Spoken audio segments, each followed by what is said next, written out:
Bom dia, boa tarde, né? Vereadora, muito obrigada por aceitar essa entrevista aqui do projeto. Boa tarde. O projeto, né, o Nosso Futuro, que a gente está gravando aqui, né, para o projeto mesmo. A gente tem o objetivo de informar adolescentes e pessoas que quiser saber que não podem estar tanto aqui na Câmara, certo, vereadora? Sim. E explicar um pouco mais sobre a história dos vereadores e o que cada um defende, certo? Então acho que não tem jeito melhor de começar sem ser falando da sua história, né, vereadora? Como que foi a sua história? Boa tarde, Miguel. Boa tarde a você que está aí assistindo o canal do Miguel. Antes quero dizer da minha alegria e do quanto é bom ter uma adolescente com um programa, com um canal que fale sobre política, né? E o quanto isso é raro nos dias de hoje. Então, parabéns, Miguel, parabéns aos pais e que você tenha muito êxito no seu trabalho. E quem sabe um dia você possa ocupar um espaço dentro da política institucional, porque o espaço político com certeza você já ocupa e não deve ser de hoje, né? Bom, vamos lá. Eu também sempre gostei de política, desde que me entendo por gente. E vivi numa geração bastante diferente da sua. E assim, com 15 anos eu estava completamente envolvida e com muito gosto de conhecer a política que acontecia aqui em Ribeirão Preto. Eu vim para cá com 6 anos de idade, então quando eu chego no ginásio assim, os meus 11 até os meus 14 anos, eu tinha muito interesse e já participava de muitas coisas políticas dentro da escola. Mas eu acabei dedicando muito tempo da minha vida mesmo nos trabalhos sociais e políticos, dentro dos movimentos populares, com 20 anos de idade.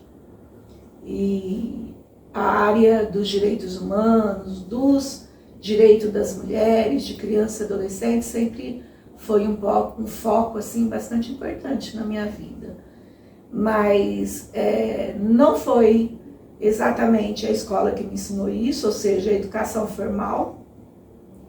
E também eu devo ter recebido algo que eu não identifiquei à época, mas se assim foi muito discreto, muito sucinto, porque na minha casa também não se falava muito de política. Mas a hora que eu começo a trabalhar fora assim, e a me relacionar com mais adolescente, eu faço isso assim com bastante gosto. Você faz parte de um coletivo, né, vereadora? Você poderia explicar pra gente um pouquinho mais o que é um coletivo, como que funciona?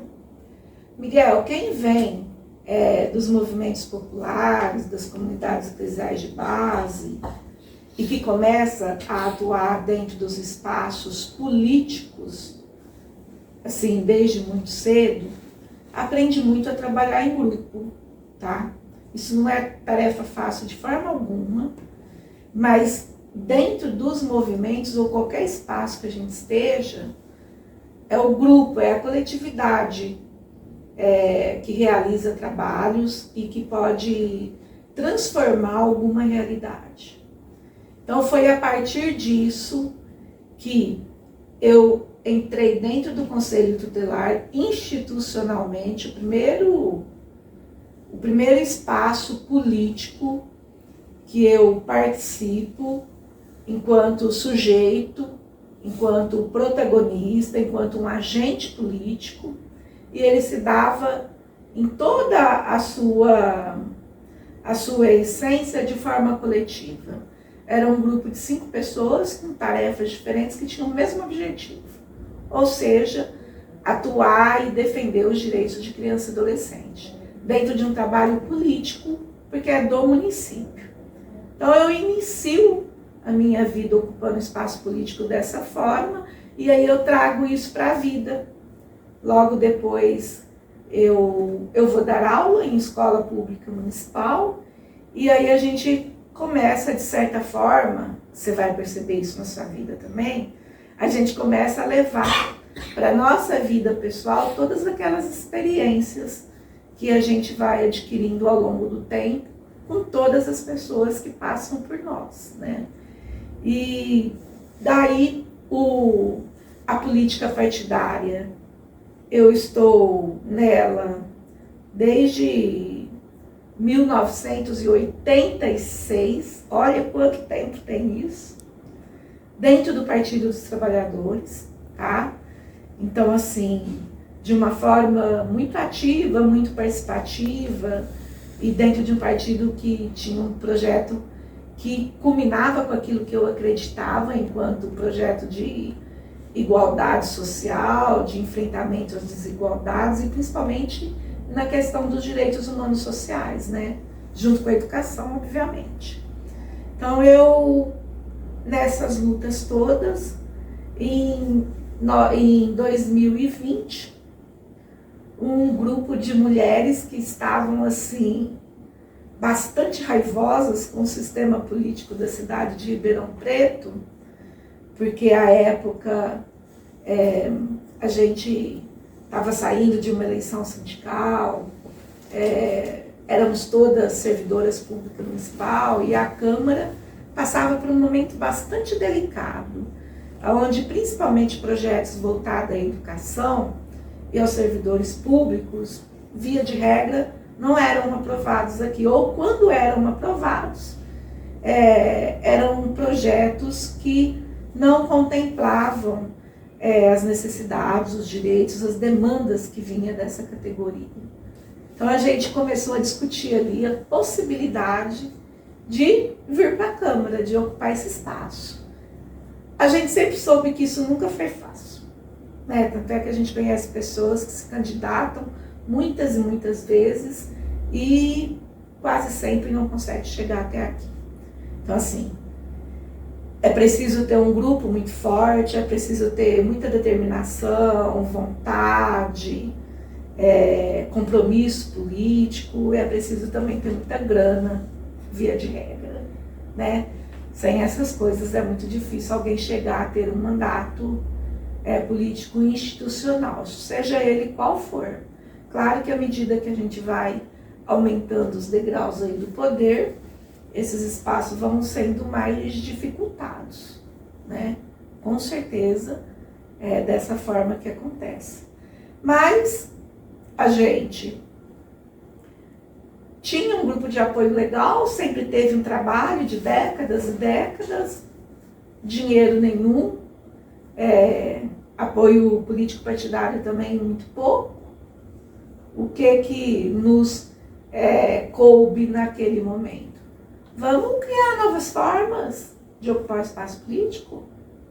Quem sabe não dá certo, a partir das experiências que a gente já teve enquanto coletividade, enquanto grupo, levar isso para o legislativo também.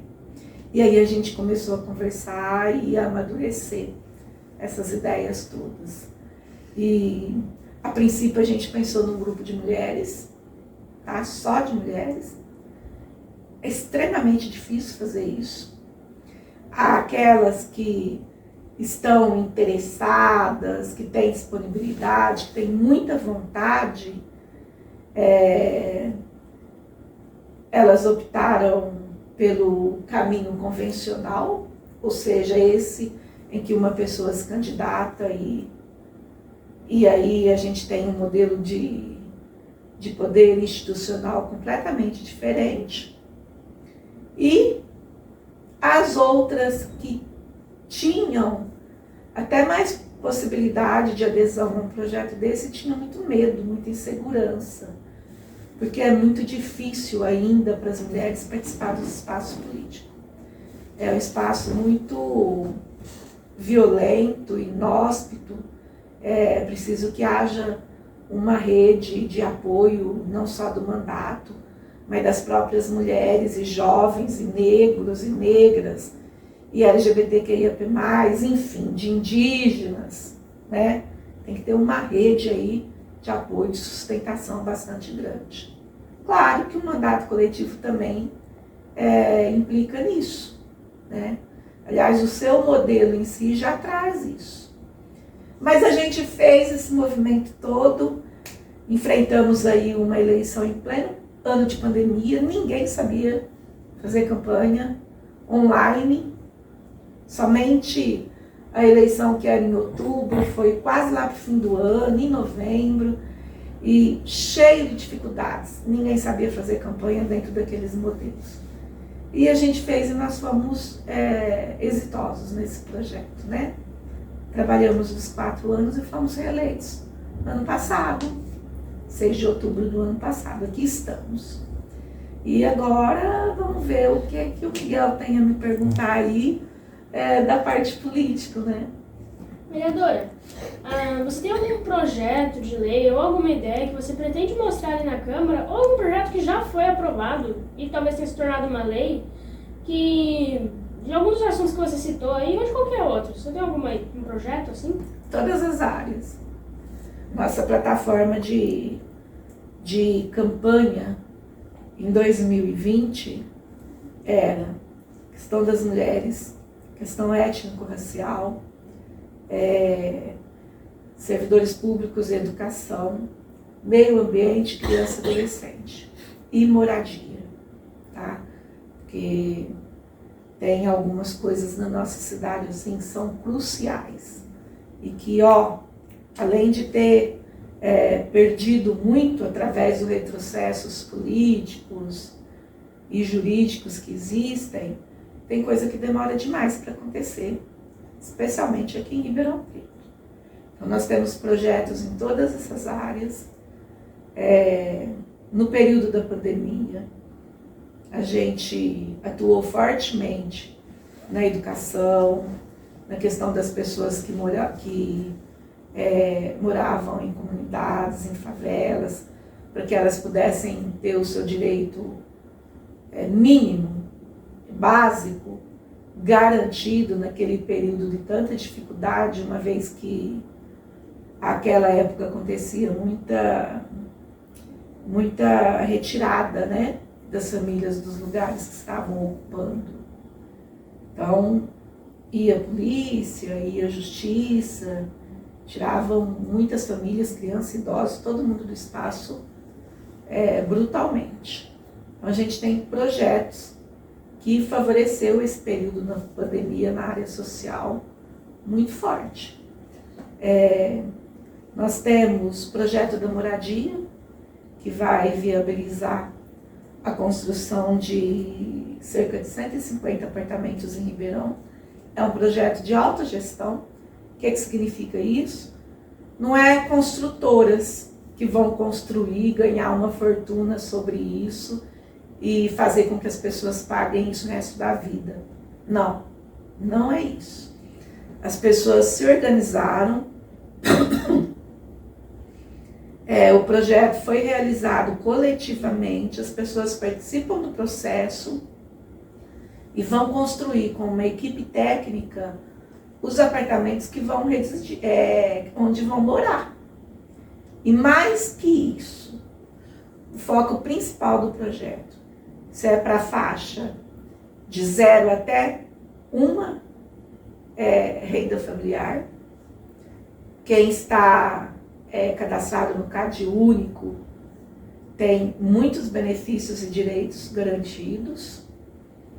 E essas pessoas terão a oportunidade de construírem no espaço em que elas vão residirem um projeto de moradia completamente diferente do que esses que a gente conhece, onde a pessoa vai morar num lugar onde tem várias torres de apartamento, ninguém se conhece, cada um vive por si. Lá pressupõe-se o projeto que também seja um projeto de moradia baseado nessa questão mais coletiva, mais comunitária, de todo mundo junto, pensando todos num bem comum de todas as famílias que estão ali. Então, assim, se você é um projeto que com certeza vai atingir aí cerca de 1.000 pessoas diretamente e muito mais de 1.500 indiretamente. Então é um projeto muito valioso. E dentro da educação também. A gente não tem assim nenhum grande projeto, né?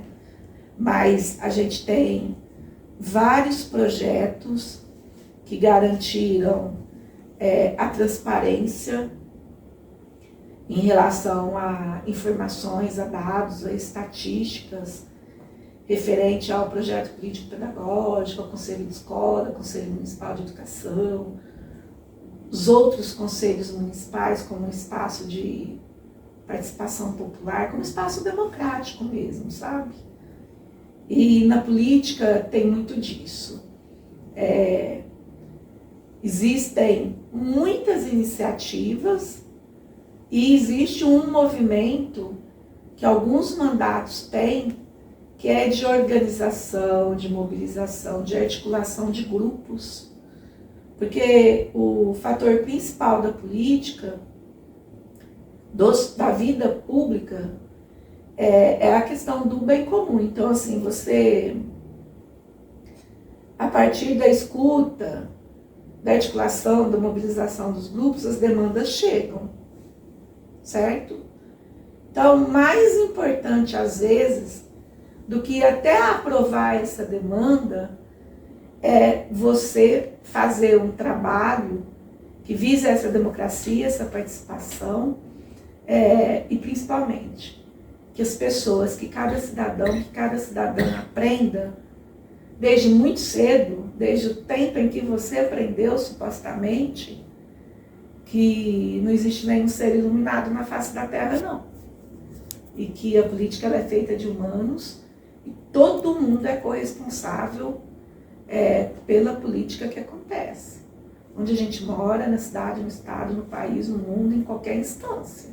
Então, assim, todo mundo tem responsabilidade. Então, se todo mundo é corresponsável, cabe às pessoas construírem isso juntos.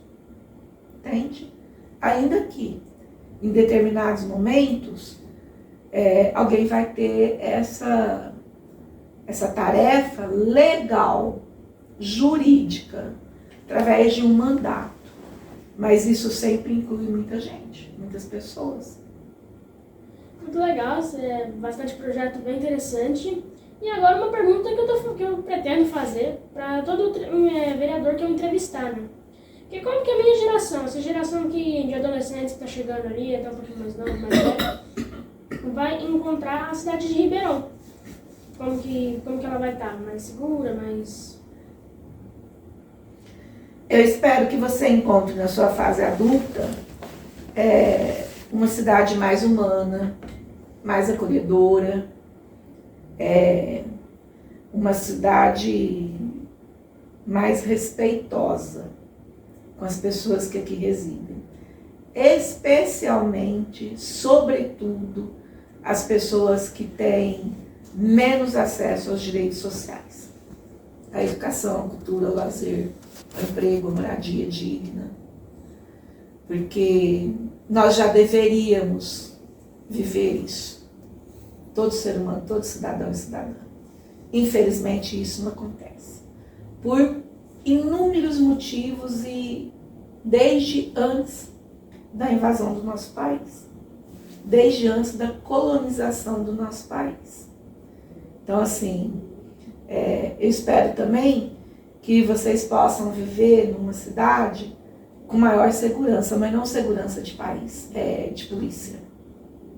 Essa segurança que traz conforto, que traz alegria, que traz prazer nas pessoas em morar naquele espaço, e que esse espaço seja Ribeirão, que esse espaço seja o nosso estado de São Paulo, profundamente desigual, que seja o Brasil como um todo, né? Mas que as pessoas possam ter orgulho, prazer e muita felicidade em ser brasileiro, em ser ribeirão-pretano, em poder, vivendo aqui, ter esse acesso e ter os seus direitos humanos sociais garantidos, sem medo, sem susto, sem perdas, sem retrocessos.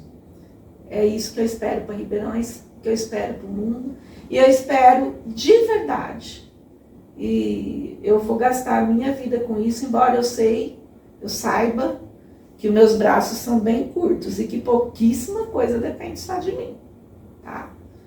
Mas a gente tem poder de influir sobre as pessoas, sobre grupos, E quando a gente segue pela ética, pelo compromisso, pela política do bem comum, a gente com certeza vai errar menos.